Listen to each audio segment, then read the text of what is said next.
സലിം മടവൂർ 3 ദിവസം മുമ്പ് നടന്ന ഡിബേറ്റിൻ്റെ തലക്കെട്ട് ഇതായിരുന്നു, ബംഗ്ലാദേശ് ഇസ്ലാമിക രാഷ്ട്രമാകുമോ എന്നാണ്. ഇന്നിപ്പോൾ ഇസ്ലാമിക രാഷ്ട്രത്തിലേക്കുള്ള ചുവട് വെയ്പ്പുകളാണ് ഇപ്പോൾ ദൃശ്യമായിക്കൊണ്ടിരിക്കുന്നത്.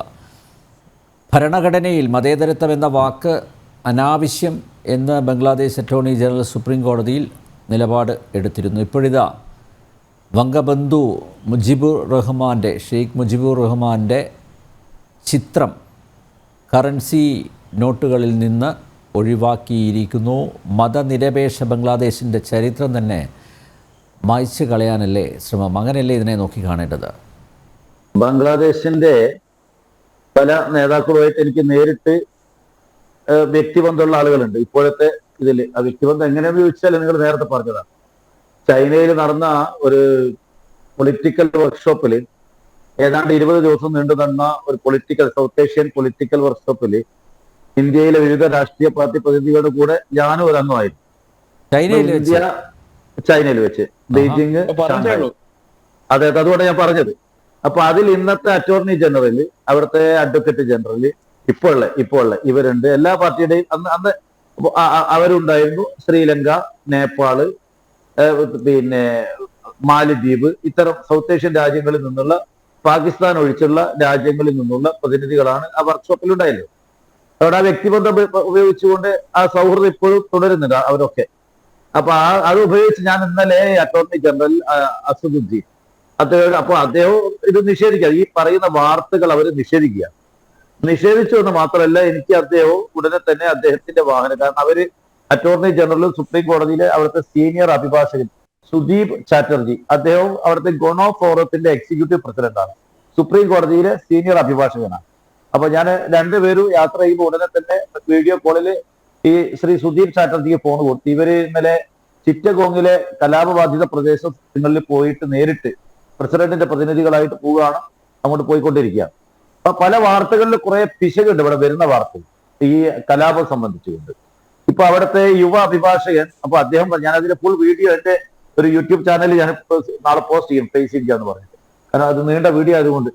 അപ്പൊ അദ്ദേഹം പറയുന്നത്, ഈ സൈഫുൽ ഇസ്ലാം എന്ന് പറയുന്ന, സൈഫുൽ ഇസ്ലാം എന്ന് എനിക്ക് തോന്നുന്നു അദ്ദേഹത്തിന്റെ പേര്, 30 വയസ്സുള്ള അഭിഭാഷകൻ. അപ്പൊ അദ്ദേഹം കൊല്ലപ്പെട്ടത്, അദ്ദേഹം അവിടുത്തെ ഇവിടെ പ്രചരിപ്പിക്കുന്നത് അദ്ദേഹം പിന്നെ ഈ ചിന്മയദാസിന് വേണ്ടി കോടതിയിൽ വന്ന ആളാണ്. അതല്ല, അദ്ദേഹം അവിടുത്തെ നമ്മുടെ APP റാങ്കിലുള്ള ഗവൺമെന്റിന്റെ വക്കീലാണ്. ഈ സൈഫുൽ ഇസ്ലാം എന്ന് പറയുന്നത് ഗവൺമെന്റിന്റെ വക്കീലാണ്. ശ്രീ ചിന്മയദാസിന്റെ അഭിഭാഷകനല്ല.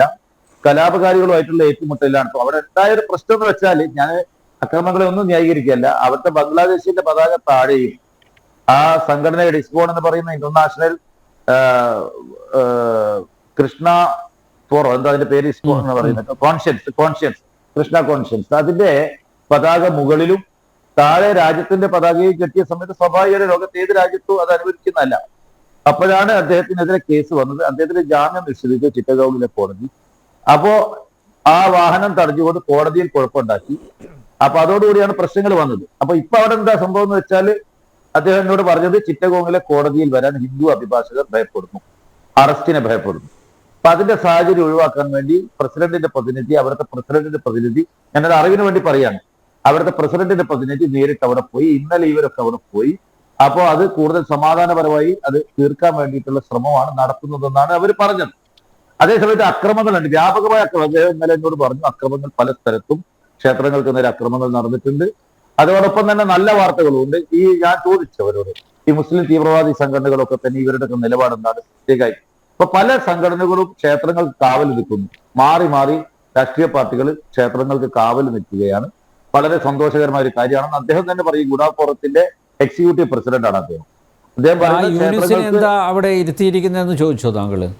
അല്ല, അദ്ദേഹം ഒരു നോബൽ സമ്മാന ജേതാവാണ്. അവിടുത്തെ ഗ്രാമീണ ബാങ്ക് സിസ്റ്റം ഒക്കെ തന്നെ തുടങ്ങിയിട്ടുള്ള വലിയൊരു ധനകാര്യ മേഖല.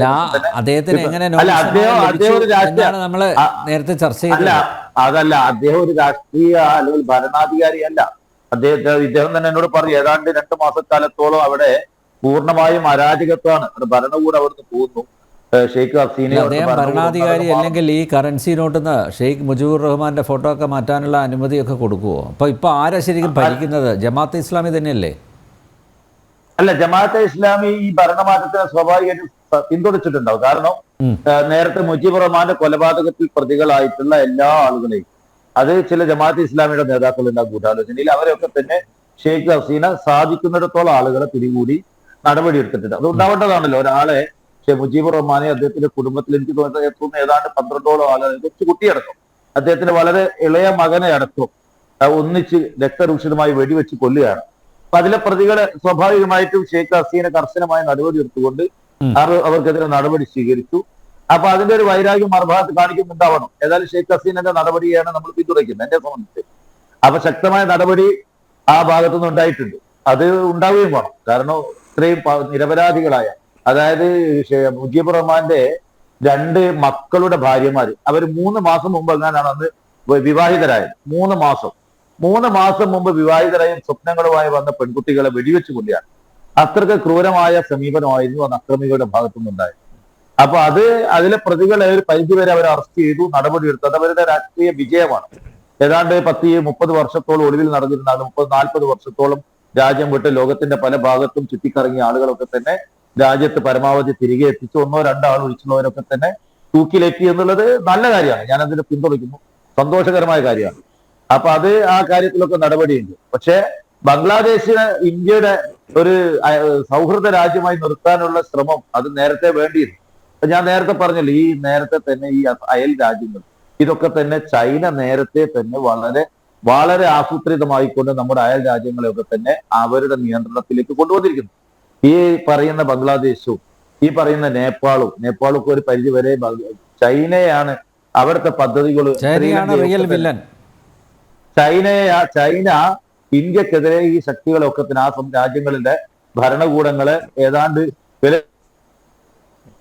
വിലക്കെടുത്തതുപോലെയാണ്. ഞാനും മാത്രമല്ലെന്ന് വർക്ക്ഷോപ്പിൽ നമ്മുടെ ഫോർവേഡ് ബ്ലോക്കിന്റെ ജി ദേവരാജൻ, NCPയുടെ അന്നത്തെ 2 പ്രതിനിധി, അവർ രണ്ടാളും പിന്നെ അത് മാറിപ്പോ BJPയിലാണ്, പൂനെയിൽ, മഹാരാഷ്ട്രയിൽ. അങ്ങനെ ധാരാളം ഇന്ത്യയിൽ നിന്ന് 4-5 പ്രതിനിധികൾ ആ വർക്ക്ഷോപ്പിലുണ്ട്. 6 പേരും കണ്ടുണ്ട്. അപ്പോ ഈ ആളുകളൊക്കെ തന്നെ മറ്റ് രാജ്യങ്ങളിൽ നിന്നുള്ള അന്നേയുള്ള സമീപനം ഞങ്ങൾ വിലയിരുത്തി ഇവരൊക്കെ തന്നെ മറ്റു രാജ്യങ്ങളൊക്കെ തന്നെ ഏതാണ്ട് ചൈനയുടെ ഒരു ഉപഗ്രഹങ്ങളാക്കി മാറ്റി. ആ രൂപത്തിലാണ് അവരുടെ അവതരണവും സംഭാഷണവും ഒക്കെ തന്നെ. അപ്പൊ അതിനെ ഇന്ത്യ നേരത്തെ കണ്ടറിഞ്ഞുകൊണ്ട് അയൽ രാജ്യങ്ങളെ കൂടെ നിർത്താനും അവിടെയൊക്കെ കൂടുതൽ ഇടപെടാനും സാധിച്ചില്ല എന്നുള്ളത് നമ്മുടെ വിദേശകാര്യ നയത്തിൽ പരാജയമാണ്. നമുക്ക് വളരെ നല്ല വിദേശ നയം, ഞാൻ എപ്പോഴും പറയും, ഇന്ത്യ കണ്ട ഏറ്റവും നല്ല വിദേശ നയം അടൽ ബിഹാരി വാജ്പേയിയാണ് കൊണ്ടുവന്നത്. ഐക്യ ഗുജറാലിൽ ഇനി 2ാമതേ വരുന്നുള്ളൂ. അടൽ ബിഹാരി വാജ്പേയിയാണ് ഇന്ത്യ കണ്ട ഏറ്റവും നല്ല അയൽ രാജ്യങ്ങളെ, എന്തിനേറെ പാകിസ്ഥാനെ പോലും ഒരു വേള അവിടുത്തെ ജനങ്ങളെ, അവിടുത്തെ ഭരണകൂടങ്ങൾ തീവ്രവാദി, അവിടുത്തെ ജനങ്ങളെ ഇന്ത്യയിലെ ഭരണ നേതാക്കളെ സ്നേഹിക്കുന്ന, ബഹുമാനിക്കുന്ന, അടൽജിയെ ബഹുമാനിക്കുന്ന രൂപത്തിലേക്ക് അവിടെ ജനങ്ങളെ മാറ്റിയെടുക്കുന്നുള്ള സൗഹൃദത്തിന്റെ സമീപനം കൊണ്ടുവന്നത്. സലീം മടവൂർ, വിദേശകാര്യ വിദഗ്ധനോട് തന്നെ ചോദിക്കാം.